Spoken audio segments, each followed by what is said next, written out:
I was about to get married, but I fell for her sister. I never thought I'd be that guy, the one who falls for the wrong person at the worst possible time. But here I am, a couple of months away from marrying the woman I thought was my destiny, and secretly in love with her sister. The worst part, she knows. I'd been with Sophia for nearly 6 years. She's the kind of person who makes you believe in harmony, caring, grounded, kind to everyone. She never raises her voice, never picks fights.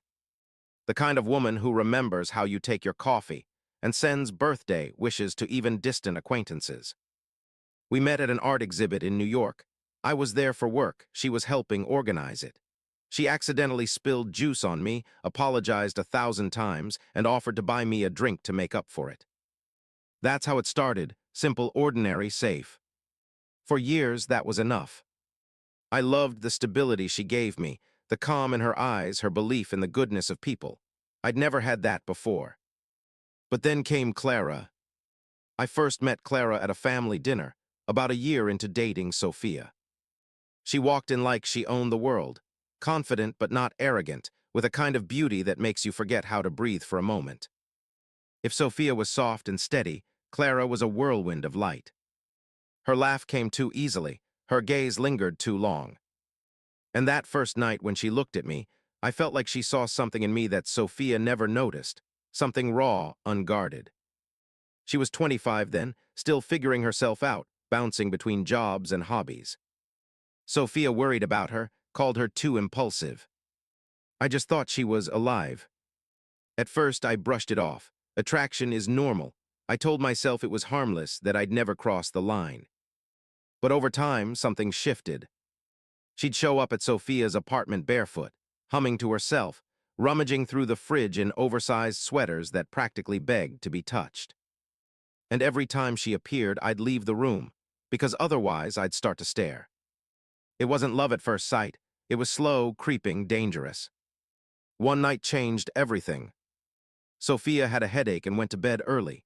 Clara stayed, scrolling through her phone on the couch. We started talking, really talking for the first time.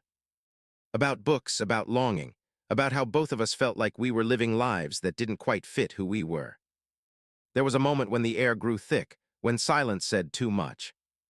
She looked at me, really looked, and whispered, "You know she loves you, right?" I nodded. "Good, don't ruin it." But she didn't smile when she said it. Her voice trembled, and for a second I thought she might cry. When I got home that night, I couldn't sleep. Because now I knew she felt it too. She didn't need to say it. I saw it in the way she avoided me afterward, how her laugh faded when I entered the room. Weeks passed. We all pretended nothing had changed. Sophia started planning our wedding, full of excitement and endless lists. Clara helped her pick out dresses, venues, flowers, always with a smile, always avoiding my gaze. And me. I started dying inside a little more each day. The moment that broke me came quietly. We were at a dinner at Sophia's parents' house. Everyone was chatting, laughing. Clara got up to grab something from the kitchen, and for a brief moment our hands brushed as I passed her a glass. She froze, so did I. It was 1 second, maybe less. But it felt like the whole world stopped breathing. When I looked up, she was staring right at me. And for the first time, I didn't look away. That night, I sat in my car outside my house for nearly an hour, gripping the steering wheel until my knuckles turned white. I loved Sophia, I really did, but something inside me had spiraled out of control. And the worst part, I knew Clara knew it too. If you're trying to hide something from someone you love, you start breathing halfway. You talk less, think more, avoid your reflection because it asks questions you don't want to answer. That's how I felt in the weeks after that night, after that look, after that silence. Clara and I didn't talk about it. We didn't need to. We just started pretending, like good people do when they're standing too close to something forbidden. Sophia, of course, didn't notice. She was in full wedding planner mode. Every evening was about choosing flowers, music, or seating charts. Our apartment was littered with fabric swatches and printed menus. Her joy was infectious and suffocating. I caught myself looking at her smile, and feeling love and guilt in the same heartbeat. How could I feel so much for someone else while looking at the woman who trusted me more than anyone? Clara came over often, maybe too often. She'd sit cross-legged on the floor with Sophia, surrounded by magazines, their laughter filling the room. She tried to help, tried to be supportive, tried to seem normal, and every time her gaze flicked to me, just for a second, I felt the air shift. There's something cruel about attraction that can't be expressed. It doesn't fade, it grows quietly beneath the surface. And no matter how hard you try to smother it, it feeds on every silence, every glance, every memory you replay alone. One evening, Sophia asked me to drive Clara home after dinner. It was late and rain had started, soft, slow tapping on the windshield. Clara sat beside me silent. No music, no conversation, just the sound of rain and the hum of the engine. At a red light, I caught her reflection in the window. She was staring straight ahead, her fingers trembling slightly in her lap. "You okay?" I asked. "Yeah," she said quickly, then after a pause. "This is weird, isn't it?" My throat went dry. "What is?" "All of it," she whispered. "Me helping with the wedding, you pretending everything's fine, me pretending I don't notice." Her voice cracked on the last word. I didn't answer, I couldn't. I gripped the steering wheel tighter and stared at the traffic light, praying it wouldn't turn green, and that it never would. When I dropped her off, she opened the door, hesitated, and said quietly, "Don't make this harder than it already is." And she left. For the first time, I realized she was fighting it too. The weeks that followed were torture. She started avoiding me, even at family dinners, always arriving late, leaving early. If our eyes met, she'd look away immediately. And yet, I felt her presence always just out of reach. One Saturday, Sophia had her bachelorette party. I was supposed to pick her up later. When I arrived, the house was quiet. Everyone had left except Clara, who was cleaning up in the kitchen. She looked tired, hair tied up, wearing a loose t-shirt and leggings. When she saw me, she froze. "Hey," she said softly, "Sophia's almost ready." I nodded, the silence between us stretched heavy. The sound of running water, clinking dishes, a faint hum of music from another room. "Clara," I said before I could stop myself. She turned slowly, cautiously. "You don't have to avoid me like this." She frowned. "I'm not avoiding you." "You are." A long pause. Maybe that's what's keeping things from getting worse. I took a step closer, just one step. What if it's already worse? Her lips trembled like she was about to speak or breathe, but then Sophia's voice called from upstairs. We both flinched, like we'd been caught doing something. Clara turned away. "Go help her," she whispered. And she left the kitchen before I could say anything. That night, I didn't sleep again. Sophia lay beside me, murmuring in her sleep, her hand lightly touching my chest. And all I could think about was Clara's voice in that kitchen, how she'd said worse, like it was inevitable. A few days later, Sophia's parents invited us for dinner, a normal family gathering. But when we arrived, Sophia said Clara wouldn't be there. She'd gone to the coast for a couple of days. She needed some time, Sophia said.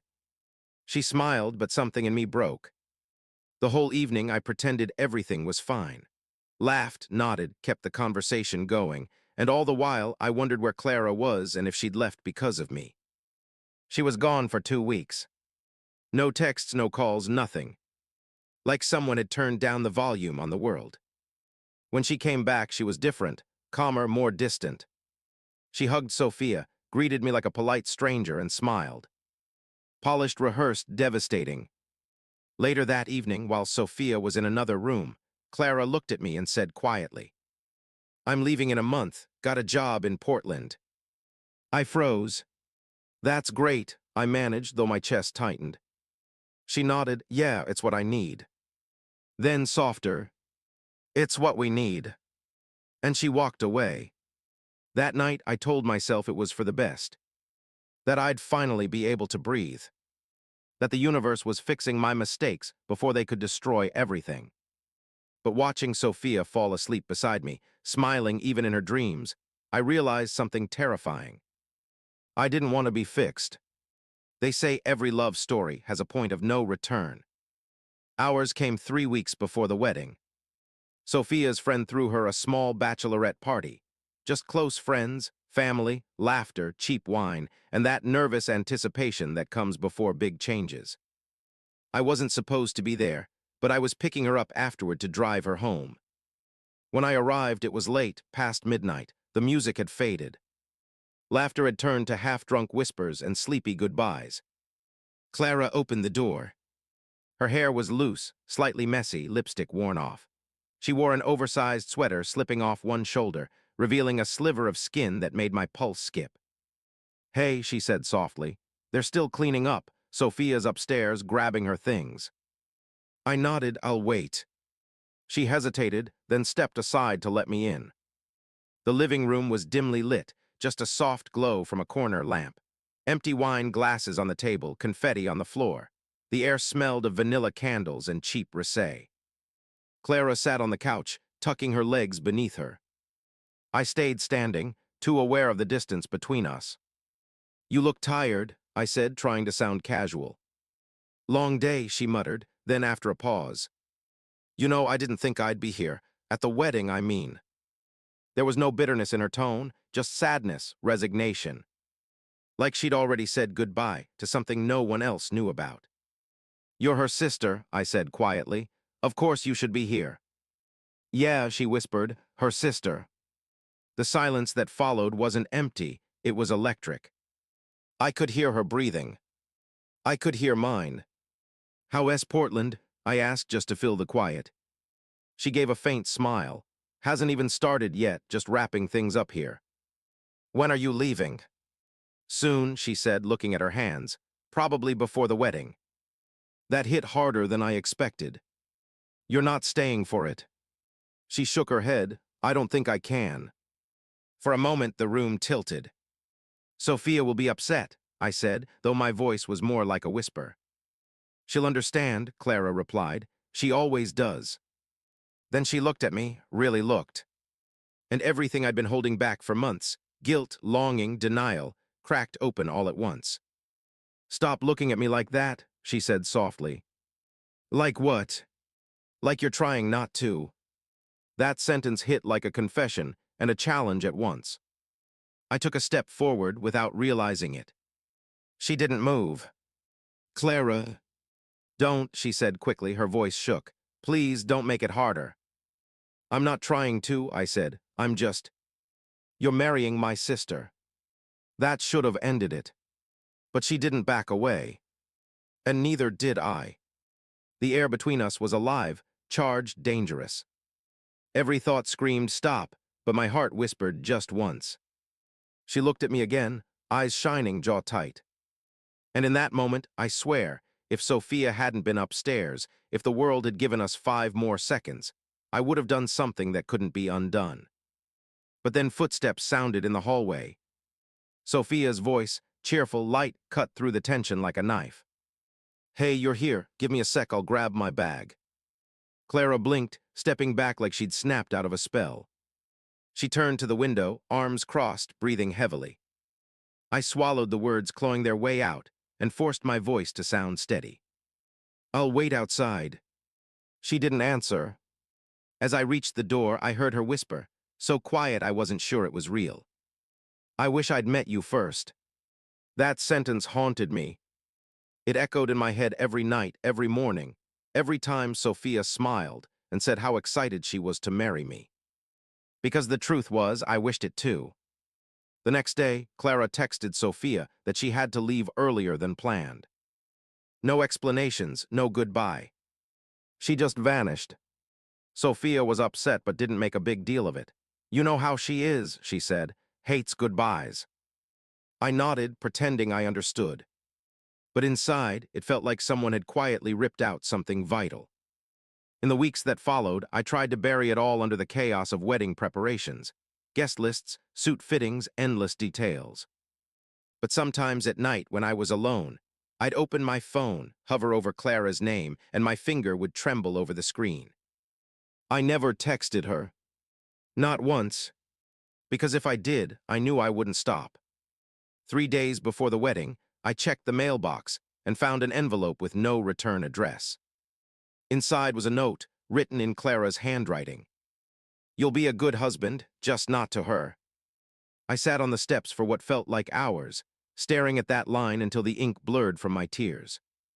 The night before the wedding, I couldn't breathe. I sat alone in the guest room at Sophia's parents' house, surrounded by neatly arranged suits, ties, and the suffocating scent of flowers meant to symbolize new beginnings. This was supposed to be the happiest night of my life. But all I felt was wrong. I told myself not to think about her, that she was gone, that she was in Portland, that this was right. But around midnight, my phone buzzed. A text from an unknown number. "Clara, can we talk, please, before tomorrow?" My chest tightened. My first thought was to ignore it. My second was to run. An hour later, I stood in a park near her old apartment, the same one where we'd first really talked months ago. Now it was empty, quiet, just the sound of crickets and the faint hum of distant cars. She was there, sitting on a bench, wrapped tightly in her coat. When she saw me, she stood, eyes red, hair tousled by the wind. "You came," she said softly. "I shouldn't have," I replied.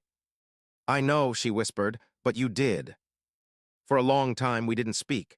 The silence between us was heavier than any words. Finally, she looked up, eyes shining. "I'm leaving tomorrow," she said. "Wasn't going to tell you, but I needed to see you one last time." "Clara." "No, let me say it." Her voice cracked, not from drama, but from exhaustion, from holding too much in for too long. "I tried to hate you," she said.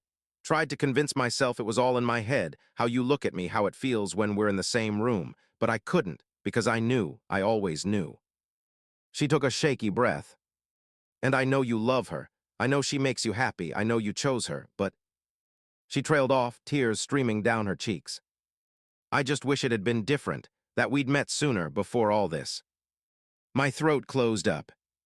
I wanted to say I wished it too. But the words wouldn't come, because saying them out loud would make it real and unforgivable. She stepped closer, so only inches separated us. I could feel her breath, her trembling hands. The world around us vanished. No sound, no air, just us. "You need to go," she whispered. "I can't." "You have to." Her eyes met mine, full of everything we'd never said. And then, barely audible, "Please marry her, don't ruin this, not for me." A tear rolled down her cheek, and without thinking I reached out, wiped it away with my thumb. Her hand lifted, touching mine. It was the lightest touch, and yet it felt like an entire lifetime. We stood there, it seemed, forever, two people caught between what they wanted and what they had to do. And in that space, something broke, quietly, beautifully, irreversibly. "I'll always love you," she said. "I'll always wonder," I replied.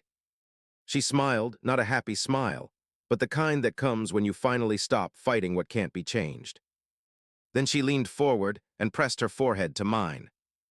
"No kisses. No promises. Just this, a soft, fragile touch of two souls saying goodbye in silence." When she pulled away, her eyes were clear. "Calm. Resolved. Goodbye," she whispered. "Goodbye, Clara." She turned and walked away, her figure dissolving into the fog. I stood there long after she was gone, the cold air biting my skin, trying to memorize the sound of her fading footsteps. The next morning, I got married. Everyone said the ceremony was beautiful. Sophia glowed, radiant, laughing, the woman I'd once dreamed of spending my life with. Our family smiled, guests clapped, cameras flashed. But in every photo, I now see it, a faint shadow behind my smile. An emptiness in my eyes. Because even as I said, "I do," part of me was still in that park, holding on to a goodbye that never ended. Marriage wasn't supposed to feel like this. The first weeks were what everyone expected. Laughter, honeymoon photos, champagne toasts, dinners where we were called the perfect couple. Sophia shone. She smiled in every picture, told people we were finally home. And I played along. I held her hand in public, kissed her forehead, said, "I love you," every morning. And every time I did, a quiet part of me whispered, "You don't mean it the same way anymore." Clara kept her word. She left. No calls, no texts, no trace of her anywhere. Portland swallowed her whole. At first, it felt like relief. The noise in my head quieted. The guilt loosened, just enough for me to breathe again. I told myself I was lucky. I had a beautiful wife, a stable job, a new apartment, a life most people dream of. But a world built on pretense doesn't last. It starts to crack at the edges, one silence at a time. Sophia noticed it before I did. She started asking if I was okay, if I was tired from work, if something had happened. I always said no. And she always smiled, but her eyes searched for the man she used to know. At night, she'd fall asleep beside me, her head on my chest, her breathing warm and steady. And I'd lie awake, staring at the ceiling, feeling like a stranger in my own life. It wasn't that I didn't love her, I did. I just couldn't feel it anymore.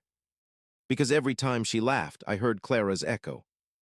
Every time Sophia tucked her hair behind her ear, I saw another face, the one I'd promised myself to forget. A year passed. Life moved forward in quiet, predictable steps.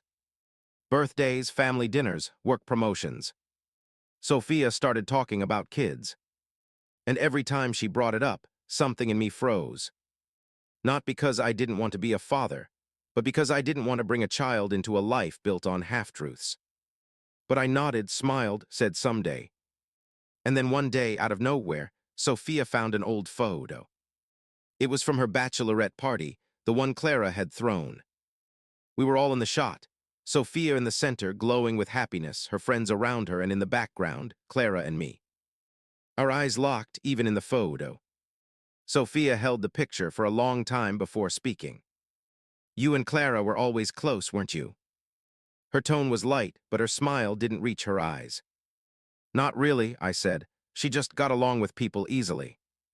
"Yeah," Sophia murmured. "She has that effect on people." She didn't say anything more. But that night, she didn't fall asleep with her head on my chest. She turned away. A couple of months later, her mother casually mentioned that Clara had gotten a promotion. "She's doing great in Portland," she said over dinner. Sophia smiled proudly. I just nodded, pretending to focus on my food while my heart tried to claw its way out of my chest. That night, I went for a walk alone. It was raining, cold, steady rain that soaked through my clothes but dulled everything inside. I stood under a streetlight, closed my eyes, and for the first time in months, I said her name out loud. "Clara." It was both a confession and a prayer. Years passed. We built a quiet, functional marriage. Moved to a new city, bought a house, got a dog. On the surface, we were fine. Normal, stable, even happy in the way you stop questioning what happiness is. But sometimes at night, when Sophia was asleep, I'd open an old email account, one I didn't use anymore, and scroll to the drafts folder. There was one message. Unsent. Written the night after the wedding. To Clara. I don't know how to live with what I feel, but I'm trying. I hope you are too. I never sent it. And I never deleted it. Then 5 years later, I got a letter. A real one, handwritten, no return address. But I knew the handwriting the moment I saw it. "Hey, saw your wedding anniversary post online. You looked happy. I hope you are. I'm okay. Met someone, we're expecting a baby. I think you should know because this is the closure we both need. Thank you for not ruining your life for me. You did the right thing." Okay. I sat on the porch, reading it over and over until the ink smudged under the rain. Sophia called me in for dinner. I carefully folded the letter, tucked it into my jacket pocket, and said, "Coming." And for the first time in years, I smiled not because I was happy, but because I finally understood something. Some loves aren't meant to be lived. They're meant to remind you that you're human. Almost 10 years have passed since our wedding. Sophia and I are still together. Not perfect, but stable. We have a son now, 7 years old, with Sophia's green eyes and my nervous smile. He loves robots and bedtime stories. Every time he throws himself into my arms, I realize happiness might not look like fireworks. Maybe it's this, quiet, messy, real. Life became simple again. Routine, work, family, small rituals that make you forget how heavy your heart once was. Until one ordinary Saturday changed everything. We were at a cafe, Sophia, our son, and me. A small place by the bay, with the smell of salt in the air and laughter spilling from every table. I was paying at the counter when I heard a voice behind me. Soft, calm, unforgettable. Michael. It had been so long, but it was her. Clara. Time didn't hit me like a wave. It crept in quietly. She looked different. Older, but in the way people look when they've finally made peace with themselves. There was a light in her eyes I hadn't seen before. And on her hand, a wedding ring. For a moment, we just stared at each other. Then she smiled, that same smile that used to tear me apart. Hey, she said. Hey, I managed. Sophia turned from our table, saw her, and froze. No drama, just a long, silent exchange between two sisters who hadn't spoken in nearly a decade. Then Sophia smiled, genuinely. Clara, she said softly, it's been so long. They hugged. No tears, no apologies, just a quiet acknowledgement of everything they hadn't said. Clara introduced her husband, Jake. He seemed kind, steady. She had a daughter, about 4 years old. Curly-haired, bright-eyed. The kids started playing by the window, and the four of us sat down for coffee. It was awkward at first. Small talk about work, weather, family. But beneath it all was a deep, unspoken understanding. We survived this. At one point, Clara looked at me and said, "You look happy." I didn't know how to respond, because I wasn't sure happy was the right word. Maybe content, maybe grateful. But for the first time, I didn't want to analyze it. I'm okay, I said. You? Yeah, she smiled, finally. There was no spark, no temptation, just warmth. Like meeting someone from an old dream you've already made peace with. When it was time to go, she said goodbye to Sophia first. They hugged a little longer than expected. Years of silence melted in that embrace. Then she turned to me. For a moment, we just looked at each other, not with longing, but with gratitude. Take care of her, she said quietly. Always. And she left. That night after we put our son to bed, Sophia sat beside me on the porch. You loved her, she said, not a question, just a truth. Yeah, I whispered, I did. And now, in a way that doesn't hurt anymore. She nodded, eyes fixed on the distance, and said, That's enough. We sat in silence, the night air cool, the world still. And for the first time in a long time, I didn't feel the weight of what could have been. Just quiet gratitude for what was. A week later, I found Clara's old letter, the one from years ago. I read it one last time, folded it carefully, and burned it in the sink. The paper curled, blackened, and dissolved into smoke. It didn't feel like loss. It felt like release. Some loves don't end, they just change shape. They stop burning and start glowing quietly somewhere inside. Not to remind you of what you lost, but of who you became because of it. And maybe love isn't a person or a story, but the part of you that finally learns to let go.